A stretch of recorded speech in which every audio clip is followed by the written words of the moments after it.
Hello मित्रों, नमस्कार। आपके अपने YouTube चैनल राज4 न्यू राजस्थान पर आपका हार्दिक स्वागत करता हूं। मित्रों, हम यहां पर भूगोल विषय के अंतर्गत भारत के भौतिक प्रदेशों का अध्ययन कर रहे थे और भारत के भौतिक प्रदेश जो हैं, इनमें सबसे पहला हम भौतिक प्रदेश पढ़ रहे थे उत्तर पर्वतीय प्रदेश या हिमालय पर्वतीय प्रदेश। बहुत ही अच्छे तरीके से पिछली क्लास आपने देख ली होगी और पिछली क्लास जिन मित्रों ने नहीं देखी वो मित्र पिछली क्लास जरूर देख लें ताकि हम उत्पत्ति के बारे में समझ सकें उत्तरी पर्वतीय प्रदेश की। मित्रों, आप इस चैनल को अधिक से अधिक शेयर करें, सब्सक्राइब करें और अधिक से अधिक लाइक करें ताकि हम आने वाले और वीडियो और भी बेहतर बना सकें और बेहतरीन प्रकार से हम यहाँ पर अध्ययन कर सकें। क्योंकि आपने देखा है कि राजस्थान पुलिस की लगभग घोषणा हो चुकी है एग्जाम होने की, तो आप अपनी तैयारी को बहुत ही अच्छा सा शुरू कर सकते हैं। चलिए, हम उत्तरी पर्वतीय जो प्रदेश है और उत्तरी पर्वतीय प्रदेश पहला जो प्रदेश हम पढ़ रहे थे यहाँ पर नंबर 1 उत्तरी पर्वतीय प्रदेश। और मित्रों, उत्तरी पर्वतीय प्रदेश या इसको कहा गया है हिमालय पर्वतीय प्रदेश। इसके बारे में सबसे पहले हम पिछली क्लास की हम थोड़ी सी चर्चा कर लेते हैं कि उत्पत्ति जो पढ़ रहे थे कि उसकी उत्पत्ति कब हुई है। तो मित्रों, इसकी उत्पत्ति कैसे हुई थी? एक थी यूरेशियन प्लेट। देख लीजिएगा, जैसे मैं बात करना चाहूंगा किस प्रकार से ये जो है इस प्रकार से ये यूरेशियन प्लेट थी यहाँ पर, ठीक है। ये नागालैंड का भाग थी, लेकिन दक्षिण में यहाँ पर इस प्रकार से ये अफ्रीका है, ठीक है। और अफ्रीका के बाद में ये यहाँ से इस प्रकार से ये हमारा भारत था, ये ऑस्ट्रेलिया और ये अंटार्कटिका इस प्रकार से, ठीक। और ये होता है उत्तरी अमेरिका और ये होता है दक्षिण अमेरिका। यहां से हमारा भारत जो है ये इंडियन जो प्लेट है, इंडियन भूभाग जो प्राचीन भूखंड था, इस प्रकार से खिसकना प्रवाहित होना शुरू हुआ था और प्रवाहित होकर यहाँ पर जो अंत में आकर यूरेशियन प्लेट से टकराया था। और टकराने के बाद में जो मित्रों ये वलन यहाँ पर उत्पन्न हुआ था और ये वलन जो था यही किस नाम से जाना जाता है? हिमालय पर्वत के नाम से जाना जाता है। ये वलन या जो मोड़ हुए थे, वलन क्या हुए मित्रों? ये वलन, इसलिए इस हिमालय को वलित पर्वतमाला कहते हैं। क्या कहते हैं? वलित पर्वतमाला। हमने पिछली क्लास में देखा था इस प्रकार से इसकी उत्पत्ति जो है वलित पर्वतमाला के रूप में इसको जाना गया था कि क्या कहते हैं इसको? वलित पर्वतमाला हम कह रहे थे। लेकिन मित्रों, इनके अवशेषों के रूप में हम बात करें कि इनकी उत्पत्ति जो है, हम भौतिक प्रदेशों की बात कर रहे थे, जो भौतिक प्रदेश है इनकी उत्पत्ति, तो सबसे पहले जो हमारा उत्तरी पर्वतीय प्रदेश है इसकी उत्पत्ति हुई है तो किससे हुई है? तेथिस सागर से हुई है। कैसे हुई है कि ये जो बीच में तेथिस सागर था, इस तेथिस सागर का ही दोनों तरफ से दबाव लगा है और दबाव लगने के कारण ये तेथिस सागर का ही ऊपर उठा है भाग, और ऊपर उठा हुआ भाग ही क्या कहलाया था? हिमालय पर्वतीय प्रदेश कहलाया है। एक तो तेथिस सागर का अवशेष है मित्रों, जैसे ये वलन हुआ है इस प्रकार से, और ये तो कहलाया क्या? हिमालय। क्या कहलाया है? हिमालय। और इसी प्रकार से एक जब जो तेथिस सागर है इसमें द्रोणी या गड्ढा हुआ है, गड्ढा या द्रोणी कह सकते हैं। और फिर यहाँ पर जो नदियों का जल आकर धीरे धीरे यहाँ पर मैदानों का इस प्रकार से निर्माण होने लगा है, तब जाकर ये क्या बना था? उत्तर का विशाल मैदान। उत्तर का विशाल मैदान। तो मित्रों, ये जो पर्वतीय प्रदेश है और ये उत्तर का विशाल मैदान है, दोनों की उत्पत्ति किससे हुई है? तेथिस सागर से हुई है। लेकिन अगर हम बात करना चाहेंगे कि हमारे भारत का जो ये जो मान लीजिए इस प्रकार से हमारा भारत है और इस भारत का जो ये दक्षिणी भाग है और ये जो प्रायद्वीपीय पठार है, ये प्रायद्वीपीय जो पठार है ये किसका भाग है मित्रों? गोंडवाना लैंड का भाग है। ये किसका है?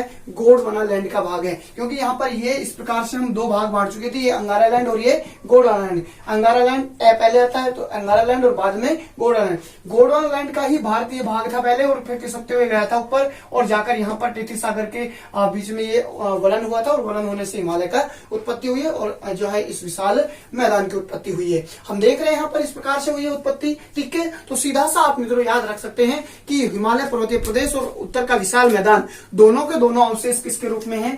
तेथिस सागर के रूप में। लेकिन प्रायद्वीपीय जो पठार है और ये तटीय जो प्रदेश हैं, ये दोनों के दोनों किसके अवशेष हैं? गोंडवाना लैंड के अवशेष हैं, जैसा कि हमारा दक्षिण का भारत है।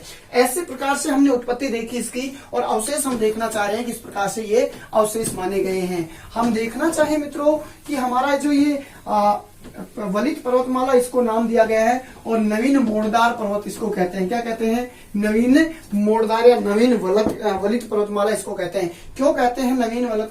जो है देखिए, एक हम बात करना चाहें कि पर्वत जो है और पर्वतों की जो उत्पत्ति हुई है, जैसे प्री कैम्ब्रियन काल है, प्री कैम्ब्रियन काल है। प्री कैम्ब्रियन काल में अरावली पर्वतमाला की उत्पत्ति हुई थी। हम पढ़ते हैं राजस्थान के संदर्भ में अरावली पर्वतमाला, और अरावली पर्वतमाला की उत्पत्ति हुई थी प्री कैम्ब्रियन काल में हुई थी मित्रों। एक है कैनिडोनियन, एक है मेसिडोनियन और एक है अल्पाइन। क्या है? अल्पाइन। ये काल हैं जिनमें पर्वतों की क्या हुई है? उत्पत्ति हुई है। प्री कैम्ब्रियन काल ये तो है, और ये कैनिडोनियन, ये दोनों के दोनों जो प्राचीन वलित पर्वत हैं, प्राचीन वलित पर्वत है, ये दोनों काल में जो उत्पत्ति हुई है वो तो कहलाएंगे प्राचीन वलित पर्वत। इन दोनों में जो उत्पत्ति हुई है वो कहलाते हैं नवीन जो है वलित पर्वत। क्या कहलाते हैं? नवीन वलित पर्वत। हमारा जो अरावली पर्वत प्रदेश है, अरावली जो पर्वतमाला है, अरावली पर्वतमाला की उत्पत्ति कब हुई थी? प्री कैम्ब्रियन काल में। हम राजस्थान के भौतिक प्रदेशों में पढ़ते हैं यहाँ पर कि प्री कैम्ब्रियन काल में उत्पत्ति हुई है। बहुत बार प्रतियोगी परीक्षाओं में प्रश्न भी पूछा गया है, तो यहाँ से प्री कैम्ब्रियन काल में इसकी अरावली की उत्पत्ति हुई है। तो प्राचीन वलित पर्वतमाला है हमारा अरावली पर्वतमाला। लेकिन अगर हम बात करें हमारे हिमालय की, तो नवीन वलित पर्वतमाला है, तो ये किसमें आ जाएगा? अल्पाइन। हमारा जो हिमालय है इसकी उत्पत्ति कौन से काल में हुई थी? तो हिमालय की उत्पत्ति हुई है किसमें?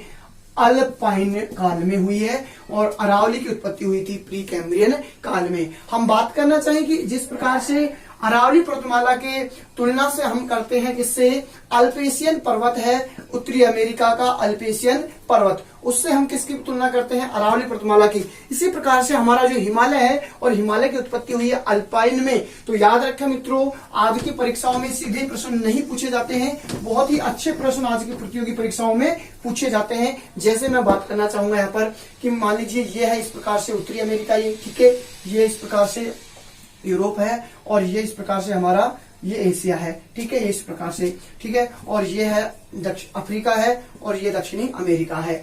यहाँ पर जो ये वाला जो क्षेत्र है, ये जो पर्वत माला है, ये तो है कौन सी? हमारी हिमालय पर्वतमाला। का कौन सी है? हिमालय। और इसकी उत्पत्ति कब हुई थी? अल्पाइन काल, अल्पाइन, ठीक है, इसकी उत्पत्ति हुई है अल्पाइन में। हाँ, हम बात करें कि जैसे प्री कैम्ब्रियन काल में हमारे राजस्थान की अरावली पर्वतमाला की उत्पत्ति हुई है, तो उसके तुलना हम कर सकते हैं अल्पेशियन पर्वत। अल्पेशियन पर्वत यहाँ पर है उत्तरी अमेरिका में, अल्पेशियन पर्वत, ये किसके समकक्ष है? अरावली पर्वतमाला, यानी ये भी प्राचीन वलित पर्वत है। लेकिन इस हिमालय के संदर्भ में नवीन पर्वतों की तुलना हम करना चाहेंगे। यहाँ पर तो आता है एंडीज पर्वतमाला। क्या आएगा? एंडीज। ये जो इस प्रकार से है, ये है एंडीज। ये क्या है? एंडीज पर्वतमाला। यहाँ पर है ये रॉकीज पर्वतमाला। यहाँ पर है ये एटलस। ये क्या है? एटलस है इस प्रकार से, एटलस पर्वतमाला। हम यहाँ पर बात कर रहे हैं मित्रों कि हमारे इस हिमालय के एटलस है, एंडीज है, रॉकीज है, लेकिन अरावली पर्वतमाला की तुलना में अगर प्राचीन वलित है तो अल्पेशियन पर्वत है हम बात कर रहे हैं।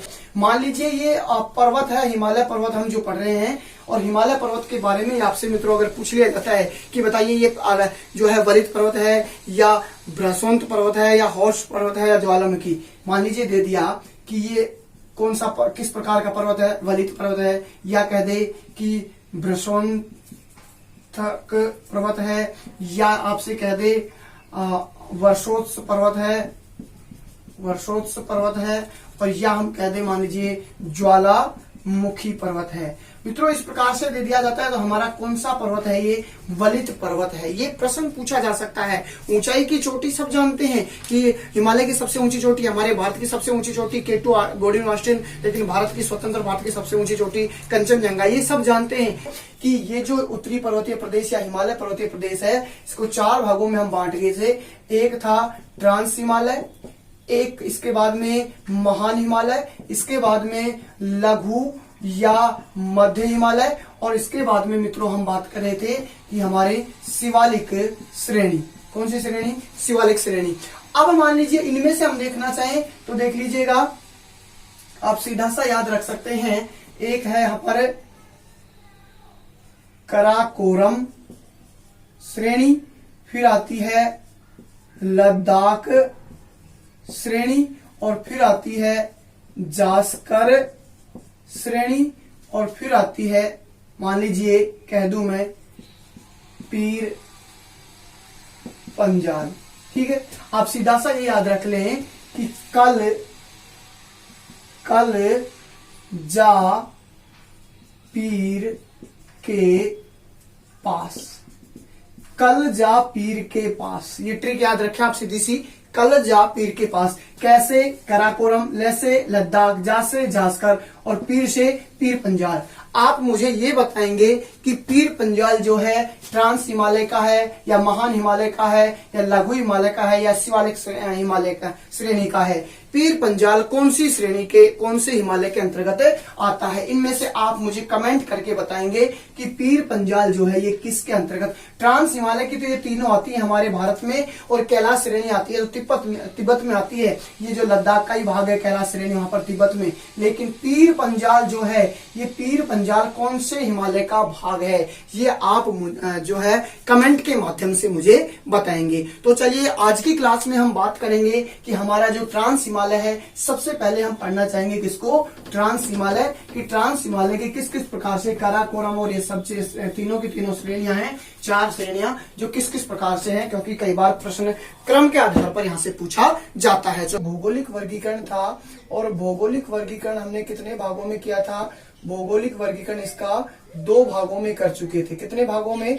2 भागों में। तो देख लीजिएगा इसका जो 2 भाग है भौगोलिक वर्गीकरण के, सबसे पहले हम बात करेंगे फर्स्ट भाग भौगोलिक वर्गीकरण, और मित्रों हम बात करेंगे नंबर 2 सेकंड भाग। सेकंड भाग में क्या है? ठीक है, तो फर्स्ट भाग में हम बात करना चाहेंगे, तो फर्स्ट भाग का नाम दिया यहाँ पर ट्रांस हिमालय। क्या नाम दिया है मित्रों? ट्रांस हिमालय। जो इसका वर्गीकरण भौगोलिक किया हमने, और इसका पहला जो भाग है इसको नाम दिया ट्रांस हिमालय, नाम दे दिया। क्या नाम दे दिया? ट्रांस हिमालय। दूसरा जो भाग दिया है इसको नाम दिया है मित्रों, सीधा सा हम कह सकते हैं इसको नाम दिया है हिमालय। क्या नाम दिया इसको? हिमालय नाम दिया है। ठीक है, 2 भागों में हमने वर्गीकरण किया है। अब हम देखना चाहेंगे मित्रों कि 2 भागों के आगे जो ट्रांस हिमालय है इसको फिर हमने श्रेणियों में बांटा है। तो इसकी जो श्रेणियां हैं, सबसे पहली श्रेणी आएगी कराकोरम श्रेणी। कौन सी आएगी? कराकोरम श्रेणी। और इसके बाद में दूसरी जो इसकी श्रेणी आती है नंबर 2, और वो आती है लद्दाख श्रेणी। कौन सी आएगी? लद्दाख श्रेणी आएगी। और इसके बाद में तीसरी जो इसकी श्रेणी आती है मित्रों, और तीसरी श्रेणी आती है क्या? जास्कर श्रेणी। इस प्रकार से ये 3 श्रेणी है ट्रांस हिमालय की है। हम बात करना चाहेंगे यहाँ पर हिमालय की। तो हिमालय में सबसे पहले हम इसको भी जो है बांट सकते हैं। सबसे पहला आ जाएगा बृहद हिमालय। क्या आएगा? बृहद हिमालय। और 2 नंबर पर मित्रों हम इसमें बात करेंगे तो लघु या मध्य हिमालय। लघु या मध्य हिमालय आता है। और तीसरे नंबर की मित्रों अगर हम बात करना चाहते हैं इसमें, तो तीसरे नंबर पर आता है नंबर 3, तो आता है शिवालिक श्रेणी। क्या आएगा? शिवालिक श्रेणी। इस प्रकार से हमने हिमालय को भी कितने भागों में बांट दिया? 3 भागों में बांटा है। हम देख लेंगे अब किस किस प्रकार से कैसे फैला हुआ है। सबसे पहले ट्रांस हिमालय की हम यहाँ पर उत्तरी पर्वतीय प्रदेश के अंतर्गत बात कर लेते हैं। तो ट्रांस हिमालय जो तीनों श्रेणियां हैं, ये सीधी सी एक ट्रिक याद रख लें हम ट्रांस हिमालय के अंतर्गत। याद आप सीधा सा ट्रिक रख सकते हैं कि कल जा पीर के पास। कल जा पीर के पास, सीधा सा। कैसे बन जाएगा? कराकोरम। ले से बन जाएगा लद्दाख, जा से बन जाएगा जास्कर, और पीर से बन जाता है पीर पंजाल। क्या बन जाएगा? पीर पंजाल। लेकिन पीर पंजाल इसके अंतर्गत। अब आपसे प्रश्न ये पूछा जा सकता है कि बताइए पीर पंजाल जो श्रेणी है ये कौन से क्षेत्र के अंतर्गत आती है? ट्रांस हिमालय के अंतर्गत, बृहद हिमालय के अंतर्गत, मध्य हिमालय के अंतर्गत, या शिवालिक श्रेणी के अंतर्गत? ये ऐसे प्रश्न आपसे पूछे जा सकते हैं। बहुत सरल प्रश्न नहीं पूछे जाएंगे आपसे कि सबसे ऊंची चोटी कौन सी है। सब जानते हैं हिमालय की सबसे ऊंची चोटी है तो जो है माउंट एवरेस्ट है 8850, और दूसरी सबसे ऊंची चोटी हमारे भारत में K2 है। ठीक है, तो देख लीजिए इस प्रकार से ये जो 3 श्रेणियां हैं इनको हम देखने का प्रयास करते हैं। तो सबसे पहली ये जो श्रेणी आती है मित्रों यहाँ पर है, और इस श्रेणी को कहते हैं हम कराकोरम श्रेणी। कौन सी श्रेणी है ये? कराकोरम श्रेणी है। ठीक है, पहली श्रेणी आती है कराकोरम। नंबर 2 पर अगर मित्रों हम बात करते हैं तो 2 पर आती है, और ये श्रेणी है लद्दाख श्रेणी। कौन सी श्रेणी है ये? लद्दाख श्रेणी। 2 नंबर पर आती है लद्दाख श्रेणी, और 3 नंबर पर मित्रों हम देखने का प्रयास करेंगे तो यहाँ पर ये आती है और ये है जास्कर श्रेणी। ये कौन सी है? जास्कर श्रेणी है। तीनों श्रेणियां ट्रांस हिमालय की हमने देखी है। तीनों श्रेणियां इस प्रकार से हमारे भारत में जो है फैली हुई हैं। हम बात करना चाहें कि लद्दाख जो श्रेणी है, और इस लद्दाख श्रेणी की यहाँ पर एक श्रेणी और है आगे चलकर, और इसको कहा जाता है कैलाश श्रेणी। क्या कहा जाता है इसको? कैलाश श्रेणी, जो कि तिब्बती हिमालय के अंतर्गत आती है। हमारे भारत में ये 3 श्रेणियां जो है आती हैं। हम तीनों की अगर बात करना चाहें मित्रों, तो कराकोरम जो श्रेणी है इसको तो कृष्णगिरी भी कहा जाता है। क्या कहते हैं? कृष्णगिरी के नाम से भी इसको जाना जाता है। कराकोरम श्रेणी को कृष्णगिरी। कराकोरम श्रेणी की सबसे पहले हम बात करें, हमारे उत्तर की सबसे उत्तरतम श्रेणी है तो कराकोरम श्रेणी है। हमारे भारत की सबसे उत्तरतम श्रेणी है। ट्रांस हिमालय के अंतर्गत ये हम बात कर रहे हैं। ट्रांस हिमालय जो नाम दिया था मित्रों, स्वेन हेडन ने ये ट्रांस हिमालय नाम दिया था। किसने दिया था? स्वेन हेडन जो है, और इन्होंने ये है ट्रांस हिमालय नाम दिया था। और हम बात करना चाहें इस ट्रांस हिमालय की, तो ये अवसादी चट्टानों के द्वारा निर्मित है और यूरेशियन प्लेट का भाग है। जो हम इंडियन प्लेट और यूरेशियन प्लेट की बात कर रहे थे, तो यूरेशियन प्लेट का भाग है ये। किसका भाग है ये? यूरेशियन जो प्लेट है, इस यूरेशियन प्लेट का ही भाग है ट्रांस हिमालय, और ये अवसादी चट्टानों के द्वारा निर्मित है। कौन सी चट्टानों के द्वारा? अवसादी चट्टानों के द्वारा। और ये वनस्पति रहित क्षेत्र है ट्रांस हिमालय जो है। पहली श्रेणी हम कराकोरम, इसको कृष्णगिरी के नाम से भी जाना जाता है। और हम यहाँ पर बात करना चाहें तो इसके अंतर्गत यहाँ पर ये जो चोटी आती है मित्रों एक, और इस चोटी का नाम है K2। क्या कहते हैं इसको? इस चोटी का नाम है K2, गोल्डविन ऑस्टिन। क्या है? गोल्डविन ऑस्टिन जो है इसका नाम है। और इस गोल्डविन ऑस्टिन जो K2 है, उत्तर भारत में सबसे ऊपर चोटी है, और इसकी ऊंचाई है 8,611 किलोमीटर है, और ये हमारे भारत की सबसे ऊंची चोटी है। और ये K2 जो है मित्रों, ये K2 कहां पर आती है? पीओके क्षेत्र के अंतर्गत, जम्मू कश्मीर के अंतर्गत आती है।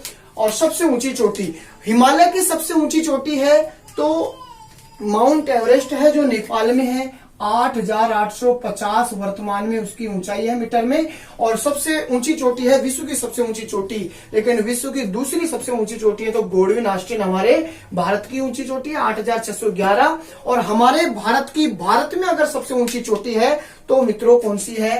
कंचनजंगा है। भारत में सबसे ऊंची चोटी है तो कंचनजंगा है, 8,598 मीटर। हालांकि कई जगह 96, 598 या 96 माध्यमिक शिक्षा बोर्ड की कक्षा 9th की बुक में है, तो 98 ही है, ये सही हम मानेंगे यहाँ पर।